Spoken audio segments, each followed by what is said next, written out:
সালামু আলাইকুম। নামের আগে কোনো কিছু যোগ করা যাবে কি না, যেমন ডক্টর, হাজি ইত্যাদি? হুজুর, নামের নামের আগে আগে ব্রাদার কেন? নামের আগে ডাক্তার, হাজি এগুলো লাগানো যাবে কি যাবে না? জি, যে কোনো জিনিস নামের পূর্বে লাগানো যায়, এটা হারাম এমন কিছু নয়। তবে আপনি নিয়াতের উপরে নির্ভর করবে। যদি আপনি বলেন হজ করেছি, মানুষ আমাকে হাজি হাজি বলে ডাকবে, হজ করেছি এই জন্য যদি লাগান, মানে এটা অন্তরের মধ্যে কি আপনার পরিষ্কার নেই। মানুষকে লৌকিকতার জন্য যদি লাগান, তো এটাকে বলে আরবিতে শিরকুল রিয়া, লৌকিকতা।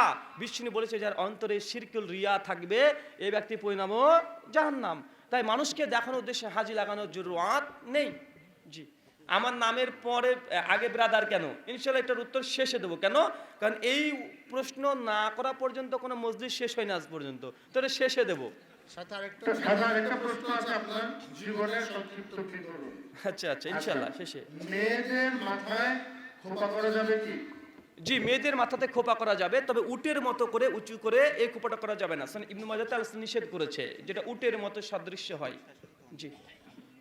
সালামু আলাইকুম ভাই, আব্দুল রাজ্জাক সাহেব বলেছেন স্ত্রী বাবার বাড়িতে 3 দিনের বেশি থাকলে স্ত্রীকে স্বামীকে খাবারের খরচ দিতে হবে।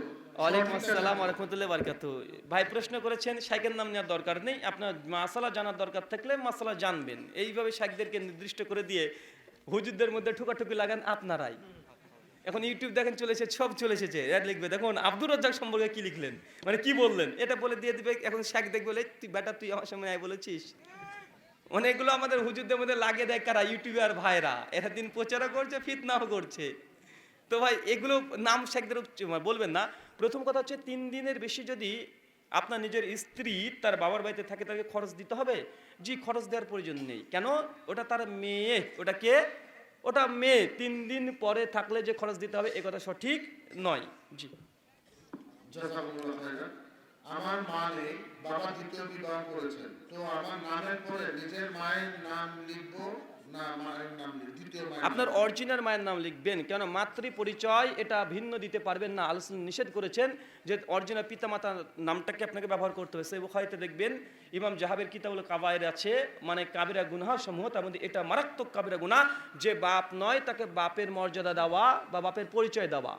জি, জাযাকাল্লাহু খাইরান। এখানে মায়ের কথা বলছি। একই বিষয়।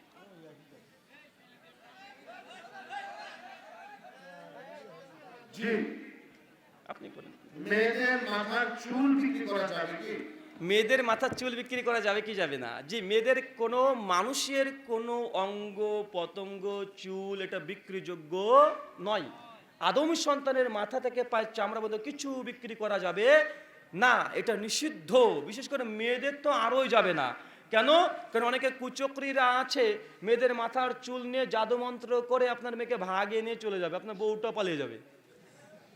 কেন সূরা নাস ফালাক কেন অবতীর্ণ হয়েছিল? বিশ্বনবীর চুল দিয়ে ভাই জাদু মন্ত্র করেছে, কি করে না? কালা জাদু হয় কি হয় না? করে। এই জন্য মেয়েদের চুল তো বিক্রি করবেন না, একদম মাটির তলে দাফন করে পুঁতে দেন। নচেত কখনো আপনি শুয়েছেন, বউ পাশে থাকবে না, তুলে নিয়ে চলে গেছে। জাযাকাল্লাহু খাইরান। সুদের টাকা দিয়ে মসজিদের কাজ করানো যাবে কি? সুদের টাকা দিয়ে মসজিদে কাজ করা যাবে কি যাবে না? সূরা তওবা 9 আয়াত 17-18 তাফসীর ইবনে কাসির দেখেন। বিশেষ করে মসজিদে কোনো হারাম টাকা যেন প্রবেশ না করে। ভাই বলুন তো, জাকাতের টাকা, জাকাতের টাকা কি মসজিদে দেওয়া যায়? দেওয়া যায় না। কেন? জাকাত বৈধ টাকা, তার মসজিদে দেওয়া যায় না। তাই যাবতীয় অপবিত্র যে টাকাগুলো আছে এই টাকাগুলো মসজিদের জন্য দেবে না। কেউ যদি দিয়ে দেয়, মসজিদে যে নামাজ পড়া হারাম এমনটা নয়। কেন? কিছু কিছু ওলামারা বলেছে দেওয়া যাবে, কেননা কাবা শরীফ নির্মাণের ক্ষেত্রেও অমুসলিমদের অনেক টাকা ছিল এই অর্থে। অবশ্যই এখানে কমিটিরা সোচ্চার সতর্ক থাকবেন, আল্লাহর ঘর, এর জন্য হালাল টাকা দিয়েই হয়। কিন্তু কেউ দিয়ে দিয়েছে জানেন না, তারপরে এখন যে মসজিদের মিম্বার খুলে খুলে ইট নিয়ে বের করতে হবে, এ কথা ঠিক নয়। জি। জাযাকাল্লাহু খাইরান। হিন্দুদেরকে দাওয়াত দেওয়ার কৌশল বর্ণনা করবেন। হিন্দু ধর্মের বই, সংস্কৃতি, বাংলা অভিধান কোথায় পাওয়া যাবে? বাংলাদেশে কি অন্যান্য ধর্মের দাওয়াত দেওয়ার দিনী ভাই আছে? ওয়ালাইকুম আসসালাম ওয়া রাহমাতুল্লাহি ওয়া বারাকাতুহু। ভাই প্রশ্ন করেছেন যে হিন্দুদের দাওয়াত দিয়ে আর কীভাবে আমরা দাওয়াত দেবো। আমার গত বছর তাবলিগি ইজতেমা 2020-তে আসাদুল গালিব স্যারের যে সম্মেলন ছিল, ওখানে আমার বিষয়টা ছিল হিন্দুদের দাওয়াত দেওয়ার পথ এবং পদ্ধতি। বাংলাতে ইউটিউবে যান, গিয়ে লিখেন ব্রাদার রাহুল হোসেন হিন্দুদের দাওয়াত দেওয়ার পথ এবং পদ্ধতি, এইটুক লিখলে কয়েক ঘন্টা ব্যাপার আলোচনা আছে, ওখান থেকে শুনে নিতে পারবেন।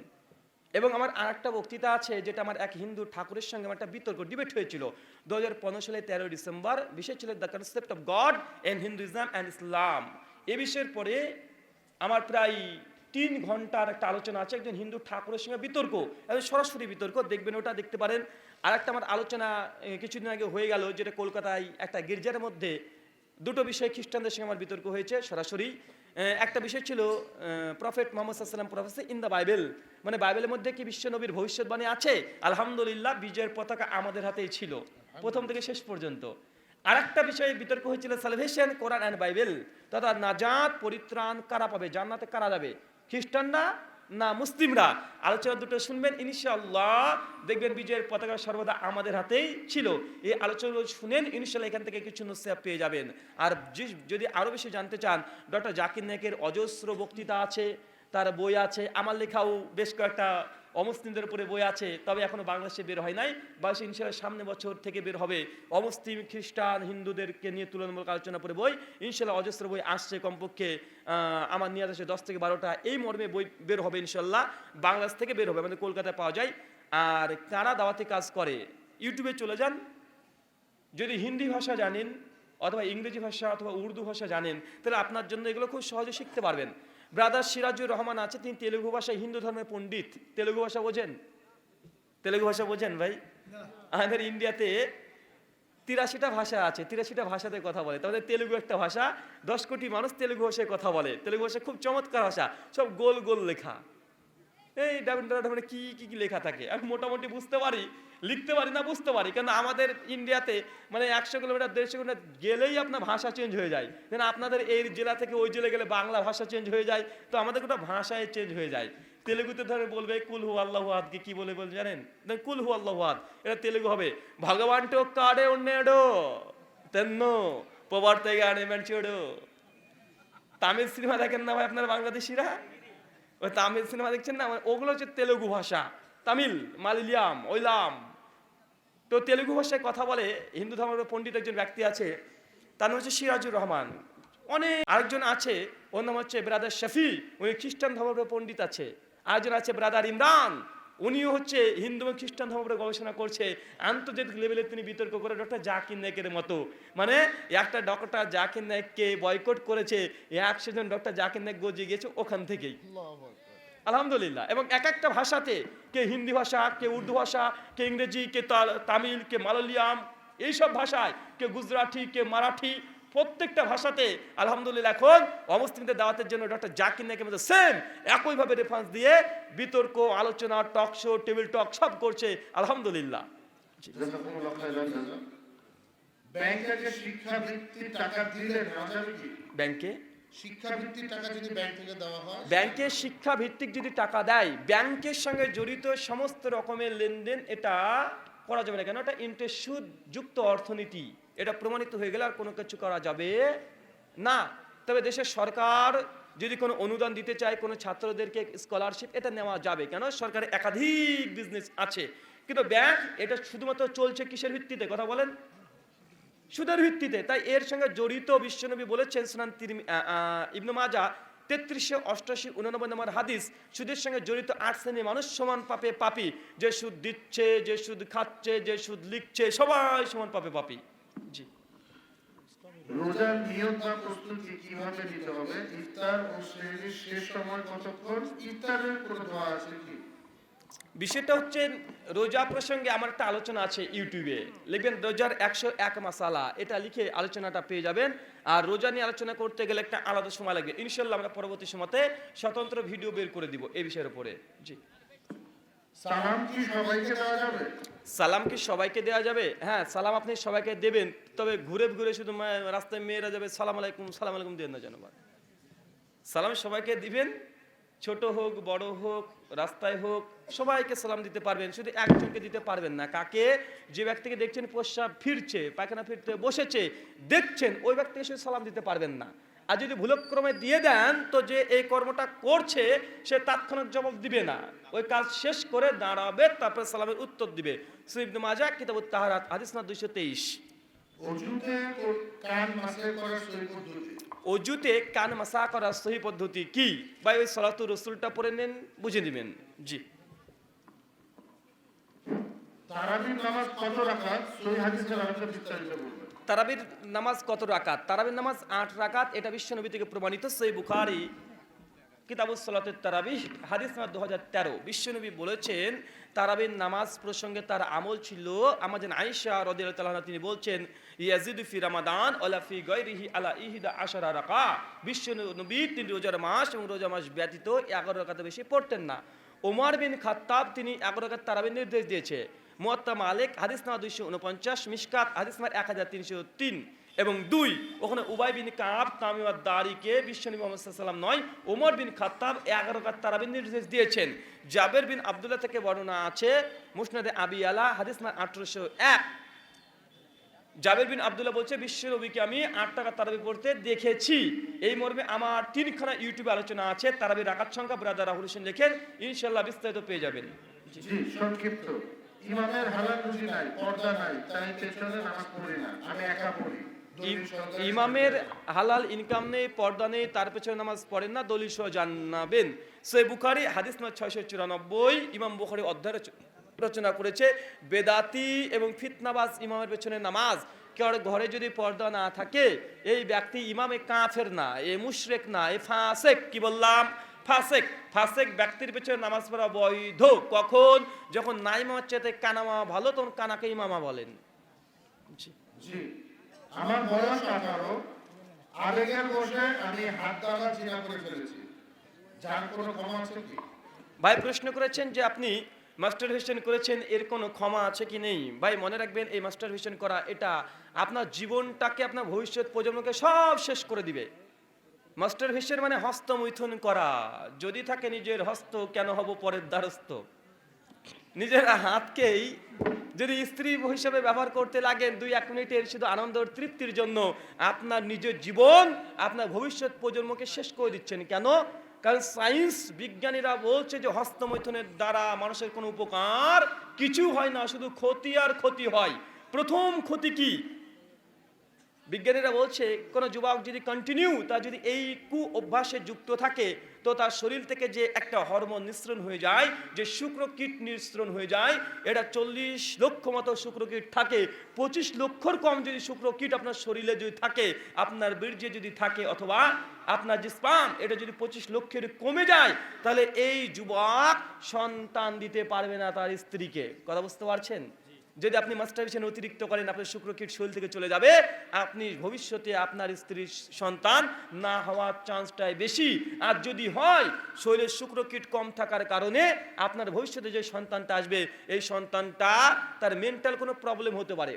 পা একটু বাঁকা হয়ে গেছে, চোখ একটু বাঁকা হয়েছে, মানে অসুস্থ হবে সন্তান। স্বাভাবিক সন্তান হবে না। কেন? আপনার শুক্রকীটের অংশ কম আছে। কথা বুঝতে পারছেন? আর এমনি তাৎক্ষণিক ক্ষতি অনেকগুলো আছে। এটা তো ভবিষ্যৎ প্রজন্মকে অন্ধ করে দিলেন, শেষ করে দিলেন, নিজের সন্তানকে স্মৃতিশক্তি দুর্বল করে দিলেন। এই সন্তান কখনো বড় হয়ে ভালো কিছু হতে পারে না। কেন? সে জন্মাচ্ছে দুর্বল হয়ে। আর যখন আপনি এই কুঅভ্যাসের সঙ্গে যুক্ত থাকবেন, বিজ্ঞানে বলছে অনেকগুলো তার ক্ষতি আছে। প্রথম, তার মেজাজটা হবে খিটখিটে। কি হবে? তার মেজাজ খিটখিটে, একটু কথা বললে রাগ হয়ে যাবে, একটু কথা বললে রাগ হয়ে যাবে। এটা কেন? কারণ আপনার শরীর থেকে এই শুক্রকীটে হরমোন, এই বীর্য, এই স্পাম যত বেরিয়ে যাবে শরীরের মধ্যে, আপনার মেজাজ হয়ে যাবে খিটখিটে। এক, চোখের নিচে কালো দাগ পড়ে যাবে, স্কিনের কোনো গ্লেজটা থাকবে না, আপনার মানে গ্যাস বেশি বেশি হবে, এই কর্মগুলো বেশি বেশি হবে, এবং বাতে বাতে মানে ব্যথা, এনার্জি জিরো, কিছু ভালো লাগবে না, এই জিনিসগুলো হবে। আর আপনার যদি শরীরটা দুর্বল থাকে, এনার্জি যদি না থাকে, স্কিনে যদি গ্লেজ না থাকে, বাবু আপনি হীনমন্যতে ভুগবেন কি ভুগবেন না? যদি এই কাজ করেন বউটা ভালো পাবেন না, চেহারা গিলেজি থাকবে না, ওই কি লাগে দেখতে, তাই বলবে। এনার্জি নেই, সবসময় বলো কি একটা এরকম। তোমার এই কাজ দিয়ে ইহকাল পরকাল কোনো কালেই এটা বৈধ নয়। বিশ্বনবী এক ট্রিটমেন্ট দিয়েছে কিভাবে এই হস্তমৈথুন থেকে দূরে থাকবেন। বিশ্বনবী বলেছেন সহিহ বুখারী, যুবকদেরকে উদ্দেশ্য করে যদি সামর্থ্য থাকে বিয়ে করো, বিয়ে করতে হবে। বাপ যদি বলে না ছেলে এখনো বড় হয় নাই, একদিন করবেন কি, বাপের জুতো যেটা আছে জুতো পরে বলে আব্বু দেখো তোমার জুতোটা আমার পায়ে হয়। বুঝলেন নাই? বাপের জুতো যখন ছেলের পায়ে হয়ে যাবে তখন বুঝতে পারবেন ছেলে বড় হয়ে গেছে। ওর বাপ বিয়ে করেছে 18 বছরে, ছেলের 28 হয়ে গেছে, বাপ বলছেন না আমার ছেলে এখনো ছোট আছে। কত বড় বদ দেখেছেন বাপটা। ও 18 বছরে বিয়ে করেছে, ওর মাকে নিয়ে চলে এসেছে। ছেলের বয়স হয়ে গেছে 28, বলছে না ছেলে এখনো ছোটই আছে। তো কি করবেন বলতে, বাপের জুতো পরে ঘুরে বেড়াবেন, বাপের জামা পরে ঘুরে বেড়াবেন। এই তোমার জামা পরেছিস কেন? দেখো আব্বা তোমার জামাটা আমার গায়েও হয়, জুতোও হয়। তাহলে বুঝতে পারবে। আল্লাহ রাসূল বলেছে যদি সামর্থ্য না থাকলে বিয়ে, আর সামর্থ্য না থাকলে রোজা করতে হবে। কি করতে হবে? রোজা করতে হবে। যদি আপনি পর্নোগ্রাফিতে আসক্ত থাকেন, পর্নোগ্রাফির ওপরে যত ইউটিউবে ডাটা আছে সব ডিলিট করে দেন, মোবাইলের মেমোরিতে যত ডাটা আছে সব ডিলিট করে দেন, অ্যাপস যদি থাকে সেটাকে আনইনস্টল করে দেন। এটা আপনার প্রথম কাজ। যদি আপনার ল্যাপটপে এইসব জিনিস থাকে, মোবাইল থেকে সব ডিলিট করে দেন। মোবাইল, ল্যাপটপ এটা লোকাল গোপন জায়গাতে রাখবেন না, প্রকাশ্যে রাখেন, ডাইনিং টেবিলে রাখেন, যেন আপনার এই পর্নোগ্রাফি দেখার আসক্ত না জাগে। যদি দেখে আপনার সবার সামনে যে ল্যাপটপ কম্পিউটার থাকে, বাবা মা সবাই আছে, দেখতে আর ইচ্ছে করবে না। যে সময়তে আপনার শরীরে এই উত্তেজনা আসছে, হস্তমোধন করার জন্য নেশা, এই ভাবটা আসছে, বাড়ি থেকে দুর্বল গতিতে বেরিয়ে চলে যান, সময় অন্য জায়গাতে কাটান। সবচেয়ে বড় কথা যুবকদেরকে বলি, যদি এই কু অভ্যাস থেকে বিরত থাকতে চাও তাহলে জিম করতে হবে। কি করতে হবে? জিম, শরীর চর্চা। কারণ শরীর চর্চা যখন করবে শরীর ক্লান্ত হয়ে যাবে, এই কাজগুলো আর ভালো লাগবে না। তারপরেও নিজের সেন্স, নিজের সাইকোলজি এই কাজটা করবে যে আপনি যে কষ্ট করে শরীর তৈরি করছেন, এই কর্মটা করলে শরীরে মাসাল এগুলো তৈরি হবে না, শরীরের উপরে দরদ আসবে। এই সময় এমনি এই কাজ থেকে দূরে থাকবেন। অজস্র বিষয় আছে। আল্লাহ তোমাদের যুবক ভাইদেরকে এই কর্ম থেকে তুমি হেফাজত করো, পরে আমিন। প্রশ্ন ছিল এখন করে ফেলেছে, তার পরিত্রাণের উপায় কি? তওবা করবেন। অন্যায় হয়েছে, আল্লাহ হচ্ছে তওবা করবেন। আল্লাহ বলেছেন আপনার পেছনে গুনাহ আল্লাহ ক্ষমা করে দেবেন। সূরা ফুরকান আয়াত নম্বর 69, 70, 71। আসসালামু আলাইকুম রাহুল ভাই, টাকা দিয়ে চাকরি নেওয়া যাবে কি? টাকা দিয়ে চাকরি নেওয়া যাবে কি যাবে না? চাকরি দুই সিস্টেমে উপমহাদেশে হয়। এক, 100তে 100 পেয়েছেন, চলে গেছেন, আপনার যে এমপি আছে, এমপি সাহেব 20টা নাকি ভ্যাকান্সি আছে, তো হ্যাঁ আছে, এখানে রেজাল্ট দেখেন আমি 100তে 100 পেয়েছি, 700তে 700 পেয়েছি, চাকরি দেন। দূর, তো রেজাল্টের কী হবে? 7 লাখ টাকা নিয়ে চাকরিটা নিয়ে যাবি। যদি এই কথা বলে 7 লাখ টাকা দিয়ে চাকরি নিয়ে চলে আসলে এটা সুদের অন্তর্ভুক্ত নয়। কেন? এটা ম্যারিট দেখছে না, টাকা দেখছে। কথা বুঝতে পারছেন? অথচ কোনো জায়গায় গিয়েছেন, 20 জন ভ্যাকান্সি আছে, 20টা চাকরি হবে, চলে গেছেন, আমার 75 মার্ক পেয়েছি, শেখ পেয়েছে 56, পেয়েছে 76, উনি পেয়েছেন 88, আমি টাকার জোর দিয়ে প্রস্তাব দিচ্ছি আমাকে চাকরিটা দেন, আমার রেজাল্টের নাম্বার কম আছে, আপনি 10 লক্ষ টাকা দেব। এই যে আমার যদি মার্কশিট দেখে যদি চাকরি হয়, আর চাকরি আমি হকদার নই, কিন্তু আমি টাকা দিয়ে আমি আরেকজনের চাকরিটাকে নিজে নিয়ে নিলাম, এটা হচ্ছে কি? এটা ঘুষ। অন্য জিনিসকে, হককে টাকার মাধ্যমে নিজের করে নেয়, এটা হচ্ছে ঘুষ। কিন্তু ওখানে বলছে কি তোর রেজাল্টের দরকার নাই, যে টাকা দেবে তারই চাকরি হবে। এটা কি? এটা বিজনেস করছো। ওই ব্যক্তি পাপী হবে, আপনি কিছু হবেন না। এই দুটো সিস্টেমের মধ্যে প্রথমটা বৈধ, দ্বিতীয়টা জায়েজ হবে না। জি, জাযাকুমুল্লাহ খাইরান। তারাবির নামাজ জামাতে পড়বো না বাসায় পড়বো? তারাবির নামাজ বাড়িতে পড়বেন না জামাতে পড়বেন? তারাবির নামাজ বাড়িতেও পড়া যায়, সে বুখারী হাদিস নম্বর 731। জামাতে ওমর বিন খাত্তাবের জামানা থেকে ধারাবাহিক পর্যায়ে চালু হয়েছে। সহিহ বুখারী হাদিস নম্বর 2011, 12, 13 দুটোই জায়েজ। জামাতে পড়বেন, এটাই গুরুত্বপূর্ণ। বিবাহের ক্ষেত্রে পাত্রীর দিন, আচ্ছা, দিনদারি না দিলে কোনো ক্ষতি হবে কি?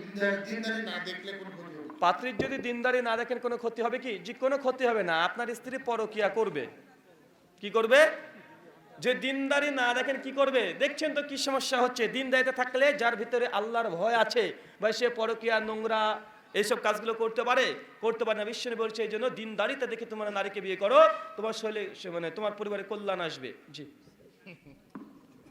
রাহুল ভাই, আপনি যাকে বিয়ে করেছেন তার সাথে আপনার প্রেম ছিল কি? হাজি বাবা, না রে ভাই, কোনোদিন দেখি নাই। হঠাৎ আমার বোন বলেছে যে দেখতে যেতে হবে, আমি তো দেখিও নাই। আমি বলছি তোদের যদি পছন্দ থাকে ইনশাল্লাহ আমার কোনো আপত্তি নাই, বুঝতে পারলে, আমি কোনোদিন দেখিও নাই। তারপরে বললো যে না, শেষের দিন, বিয়ের 3-4 দিন আগে বলছে একবার দেখা উচিত, তো টুক করে গিয়ে দেখেছি। তারপরে 2-1 দিন পরে লকডাউনে বিয়ে, লকডাউনে, বুঝতে পারলেন, মাত্র 7 জন গিয়েছি, বিয়ে করে নিয়ে চলে এসেছি, কেউ জানেও না। হঠাৎ দেখছি ফেসবুকে ছবি ঘুরে বেড়াচ্ছে। আমি বলছি কি ব্যাপার, আমার বিয়ে আমি জানলাম না, সবাই জেনে নিল। তো যাই হোক, নেন। জাযাকুমুল্লাহ খাইরান। আব্দুল রাজ্জাক, আচ্ছা, যে কোনো শায়েখ বলেছেন যে সুর করে ওয়াজ করা হারাম। প্রথম কথা, সুর করে ওয়াজ করা কি হারাম নয়, এ বিষয়ে আল্লাহর নবী মুহাম্মদ সাল্লাল্লাহু আলাইহি ওয়াসাল্লাম সহিহ বুখারী, মুসলিমে একাধিক জায়গাতে এমন কিছু কথা বলেছেন যেগুলো সুর করে দোয়া করাকে হারাম ঘোষণা করেছে।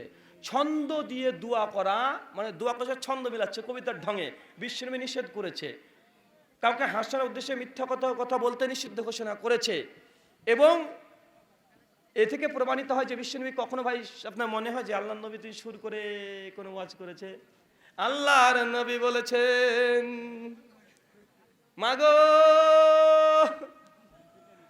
ভাই, এরকম করে আল্লাহ নবী কখনো বলেছে আপনার মনে হয়? মায়ের পায়ের নিচে জান্নাত, এরকম করে আপনার মনে হয়? বিষয়টা হচ্ছে সুর করে ওয়াজ করা এগুলো উচিত নয়, কেননা এখানে প্রভাব খুব বেশি মানুষের অন্তরে কাজ করে না।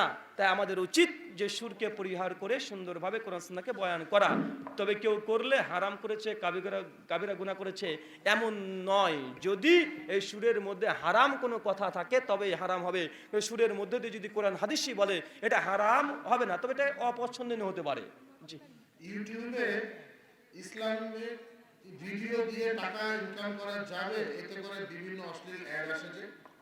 ইউটিউবে বিভিন্ন ভিডিও আপলোড করে টাকা ইনকাম করা যাবে কি যাবে না? আমার জানা মতে ইউটিউবার যারা আছে, যারা মনিটাইজেশন করে ইউটিউবকে, সেক্ষেত্রে দুটো অপশন থাকে, একটা স্টিকার, একটা ভিডিও। স্টিকার যেখানে আমার জানা মতে আমাদের ইন্ডিয়াতে ওখানে চুজ করা যায় আপনি কোন কোন অ্যাড দেবেন। হতে পারে ফার্নিচার, হতে পারে ইলেকট্রনিক্স কোনো জিনিস। এই ফার্নিচার, ইলেকট্রনিক্স জিনিস এগুলো বৈধ, তাই স্টিকারের মাধ্যমে ভিডিও আসবে না। নিচে ছোট ছোট চলে আসছে কি স্টিকার চলে আসছে, মোবাইলে অ্যাড দেখাচ্ছে। এগুলো যদি হয় এগুলো বৈধ, যেগুলো বৈধ অ্যাড দেখাচ্ছে বৈধ।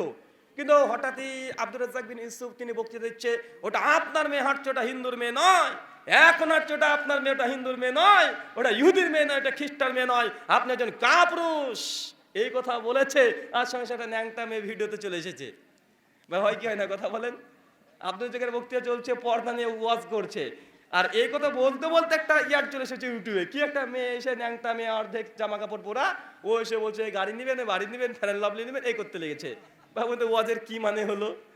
যদি এমন অনিয়ন্ত্রিত কোনো অ্যাড চলে আসে যেটা অশ্লীল, যেটা ইসলামে নিষিদ্ধ, হারাম, এই অ্যাডওয়ালা ইউটিউবার যেগুলো আছে এর ইনকাম সোর্স হালাল হবে না।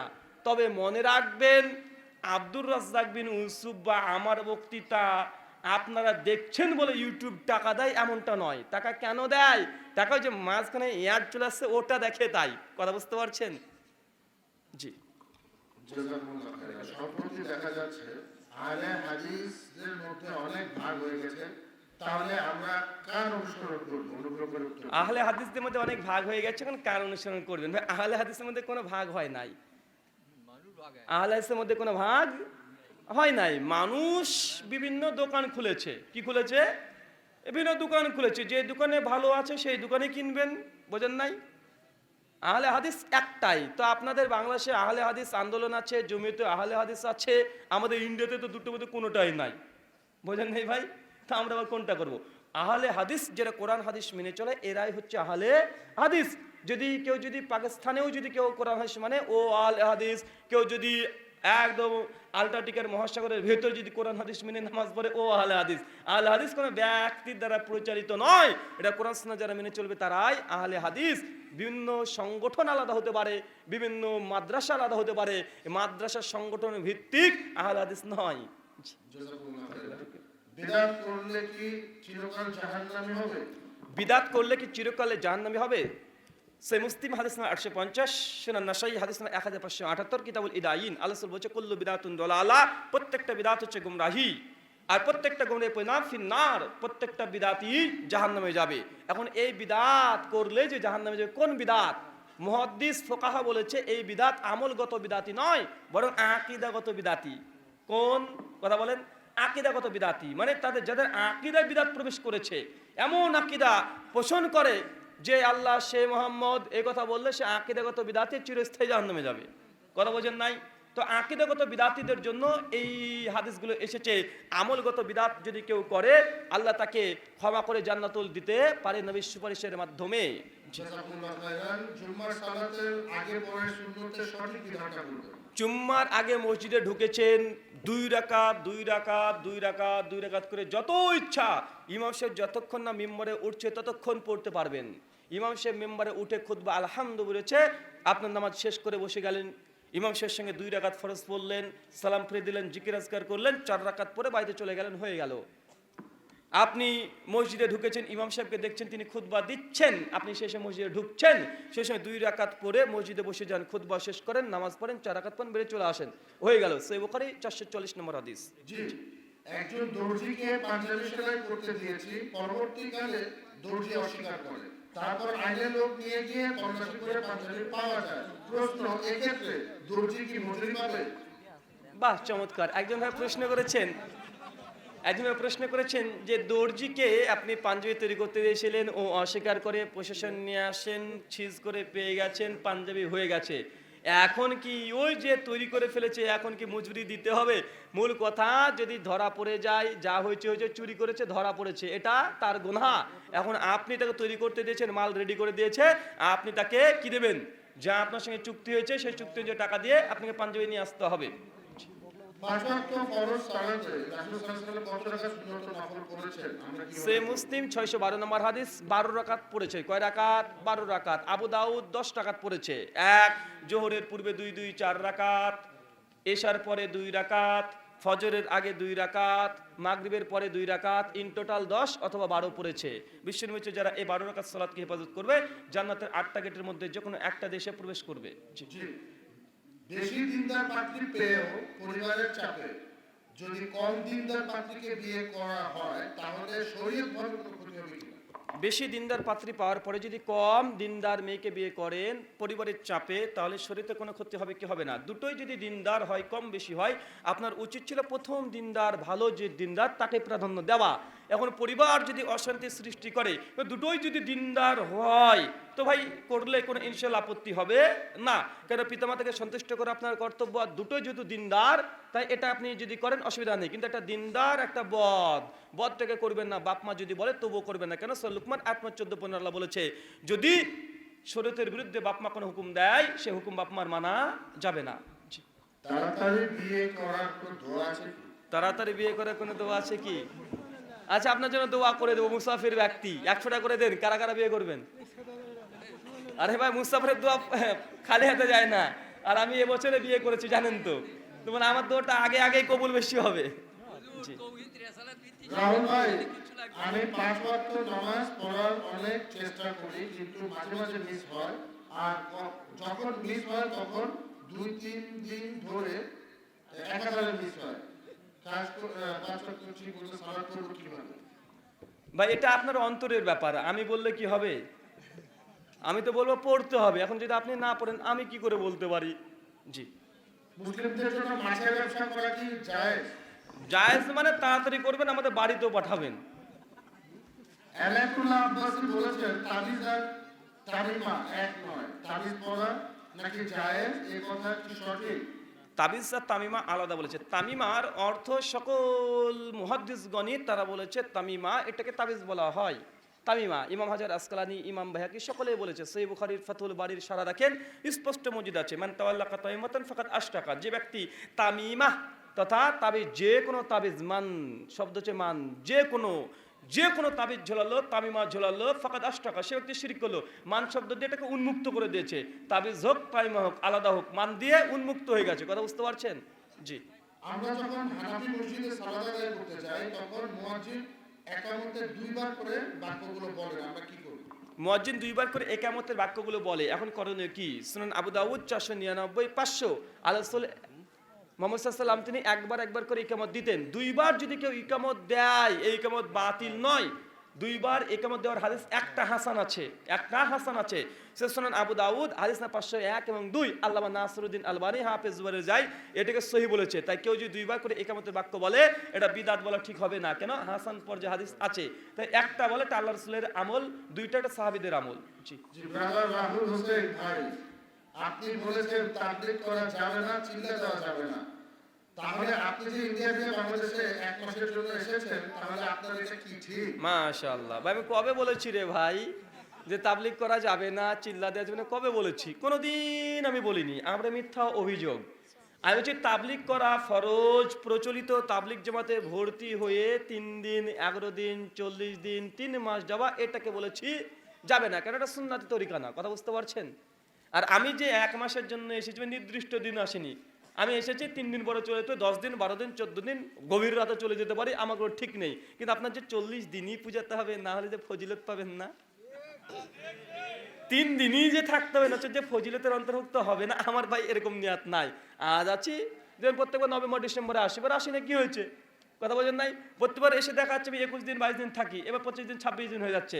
নির্দিষ্ট দিনক্ষণ তারিখ সময় আমরা নির্ধারণ করে আসিও না, যাইও না। আজকে যদি প্রোগ্রাম না থাকে চলে যাবো, কথা বোঝেন নাই? কিন্তু আপনি নির্দিষ্ট করে নিয়েছেন। আর আমি তাবলিগকে কখনো বলি না এটা হারাম, বলি তাবলিগ করা ফরজ। কে বলেছে? সূরা মাইদা 67 বাল্লিগ, পৌঁছে দিতে বলেছে। সহিহ বুখারী হাদিস না 3461 আল্লাহ বলছে বাল্লিগু আন্নি ওয়ালা আয়া, আমার যদি একটা কথা জানা থাকে তোমরা প্রচার করো, বলে দাও। তাবলিগ করা ফরজ, তো প্রচলিত তাবলিগ জামাতে ভর্তি হওয়া ফরজ না। আর তাবলিগ করা যাবে কি যাবে না আপনারাই বলেন। বাংলাদেশের দুটো তাবলিগপন্থী দল আছে, একটা সাতপন্থী একটা জুবাইরপন্থী। সাতপন্থীকে জুবাইরপন্থী মেরে শাট করে দেয়। তো ভাই তোমরা নিজেরা মারামারি করো, আমাকে বলো কেন রে ভাই? কয়েকদিন দেখলেন না ভাই, সাতপন্থী তাবলিগদের জন্য মসজিদ আলাদা করে দিয়েছে, মারতে মারতে মাথাটা ফাটিয়ে দিয়েছে। তো ভাই তোমরা নিজেরাই তো দুই ভাই মারামারি করে শাট করছো, আমার দিকে তাকাও কেন? তোমার ঘর আগে সামলাও। কুয়ান ফুসাকুম আহলাকুম নারা, সূরা তাহরিম 66 আয়াত নম্বর 6। আসসালামু আলাইকুম। ফাতেমা রাদিয়াল্লাহু তাআলা আনহাকে মা বলা যাবে কি?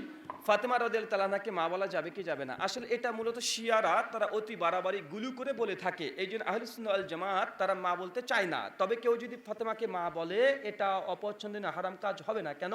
আর ছোট্ট মেয়ে এসেছে, মা এদিকে আয়, বলি কি বলি না? শাশুড়িকে মা বলি কি বলি না? বলি। এটা কি সম্মান অর্থে অনেক সময় আদর করে মা বলা যায়, নারীদেরকে মা বলা যায়। এই অর্থে কেউ যদি মা ফাতেমা বলে এটা আপত্তিকর কিছু নয়। তবে শিয়ারা তারা গুলু করে, বাড়াবাড়ি করে, আকীদাতান ভাবে তারা বলে। এই জন্য শিয়ারা যে অর্থে মা বলে এই অর্থে বলা যাবে না। ইমাম মাহদী কবে আসবেন? যেদিন আসবে তার পরেই বলবো। এই নিয়ে অনেক তো চলছে, কেউ হচ্ছে 2021, কেউ হচ্ছে 2024। আমি বলবো নাকি রে ভাই চলে এসেছে, যা খুঁজে বের কর এখন তুই। ভাই প্রত্যেক বছরই ইমাম মাহদী আসে। আল্লামা নাসিরুদ্দিন আলবানী রাহিমাহুল্লাহ আর জালালউদ্দিন সুয়ুতী রাহিমাহুল্লাহ তারা দুজন বলেছে যে এমন কোনো যুগ নেই, এমন কোনো জামানা নেই যে জামানাতে ইমাম মাহদী আর ঈসা আসে না। সব জামানাতে ইমাম মাহদী এসে ঈসা হয়েছে। মানে সব সময়তে ওটাই মনে হয় ইমাম মাহদী। মানে আমরা এখন দেখছি না ভাই, ওটাই ইমাম মাহদী, এই চলে এসেছে, চলে আসবে। এটা প্রথম জামানা থেকে চলে আসছে। কমপক্ষে 28 জনের উপরে ব্যক্তিরা ইমাম মাহদী নিজেকে দাবি করেছে ইতিহাসে। এই কদিন আগে আপনাদের কুমিল্লার মানে কোন বদ মানুষ এত বড় বড় দাঁড়িয়ে বাঙালি, ও নাকি ইমাম মাহদী দাবি করেছে, ওকে সৌদি পুলিশ গ্রেফতারও করেছে। কদিন একটা পাগলা আপনাদের ঢাকার আশেপাশে থেকে ও বলছে আমি ঈসা নবী, ভাই বলছিল না, পরে বলছিল পাগলা। তো ভাই এখন যারা দাবি করছে এবার ধরে দেখবেন ও পাগলা। ইমাম মাহদী আসার জন্য অনেক এখনো আলামত বাকি আছে। বিশেষ করে আল্লামা ইকবাল কিলানির একটা বই আছে কিয়ামতের আলামত সমূহ, বইটার শেষ 10টা ভবিষ্যৎবাণীগুলো পড়েন, ওখান থেকে স্পষ্ট জেনে যাবেন। জি, এশার সালাতের পর ইমাম সাহেব প্রতিদিন একটা করে হাদিস পাঠ করেন। এটা এখন নিয়মে পরিণত হয়ে গেছে, এটা কি বিদআত হবে? যদি মনে করে প্রতিদিন আমরা পাঠ করছি, এর জন্য যদি কেউ 1 বছর যদি এইভাবে পাঠ করে তাহলে 3টে হজের সমান নেকি হবে। এরকম যদি নিয়াত যদি করে নেয়, যদি সওয়াবের অন্তর্ভুক্ত করে নেয় তাহলে বেদাত হবে। কিন্তু দার্স হিসেবে যদি পাঠ করে কোনো আপত্তি নাই। কারণ শোনান দারমিতে হাদিস আছে বিশ্বনবী মুহাম্মদ সাল্লাল্লাহু আলাইহি ওয়াসাল্লাম সাহাবীরা তারা বিশেষ করে ইলম চর্চা করতে এশার পরে। তো এশার পরে কথা বলা যাবে না, তো ইলম চর্চা করতে হলে করতে পারবে। তবে যদি নির্দিষ্ট খাস করে দেয় যে প্রতিদিন 1 টাকা যদি হাদিস পড়ি আর তুই যদি 1 মাস সেটাকে কন্টিনিউ চালিয়ে যেতে পারিস তাহলে 3খানা উমরার সমান নেকি হবে। এবং নির্দিষ্ট ফজিলত যদি লাগিয়ে দেয় জোড়া তালা দিয়ে, এটাকে হিসেবে বিদআত। কেন? এটা তখন কি কিসের পরিবর্তন হলো? নিয়াতের কম বেশি হলো, সরি সওয়াবের কম বেশি হলো। জি। যাকাত কি চাল দিয়ে দেওয়া যাবে? জাকাত কি চাল দিয়ে দেওয়া যাবে? আমাদের তো একটু কড়া আছে ব্যাপারে, যদিও এ বিষয়ে আপনাদের বাংলাদেশের কি রায় আছে জানা নাই। তো আমরা মনে করি জাকাত মিসকিন যারা হকদার তাদেরকে টাকায় দিতে হবে, যা ইচ্ছা তাই কিনে নেবে, এটাই সঠিক। মাল দিলে জাকাত হবে কি হবে না সালাফদের মধ্যে ইখতিলাফ আছে, তবে আমি মনে করি টাকাই দিবেন তাদেরকে, যা ইচ্ছা তাই কিনে নেবে, এটা জাকাত। আর ফিতরা তাদেরকে মাল দিতে হবে, চাল ডাল দিতে হবে।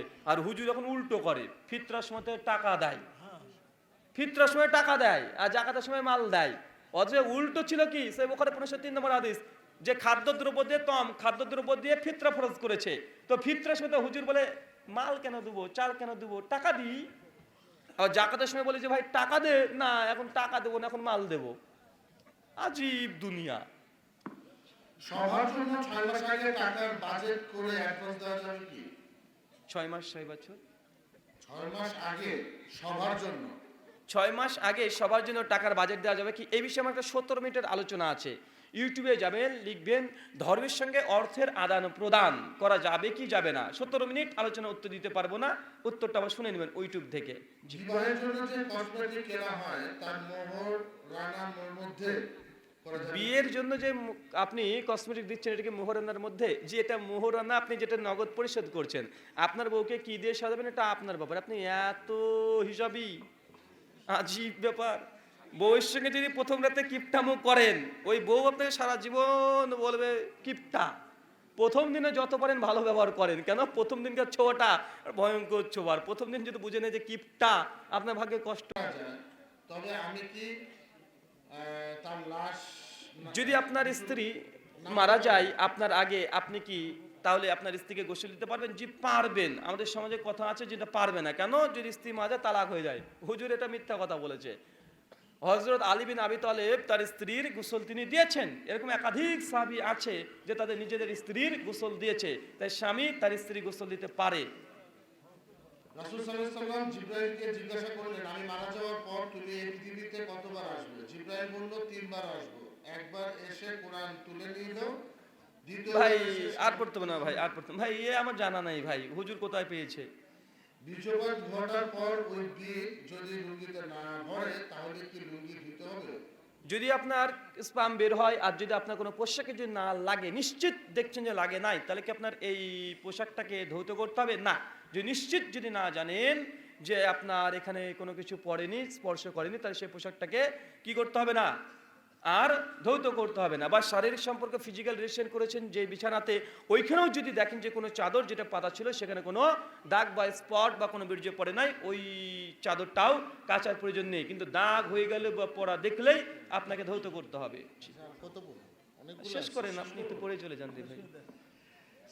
সুন্নাত নামাজ না পড়লে গুনাহ হবে কি? সুন্নাত নামাজ না পড়লে কি গুনাহ হবে? কন্টিনিউ যে সুন্নাতকে পরিত্যাগ করে দেন, এটা একজন মুমিন ব্যক্তির জন্য উচিত নয়। কারণ সুন্নাতগুলো ফরজ নামাজের পরিপূরক।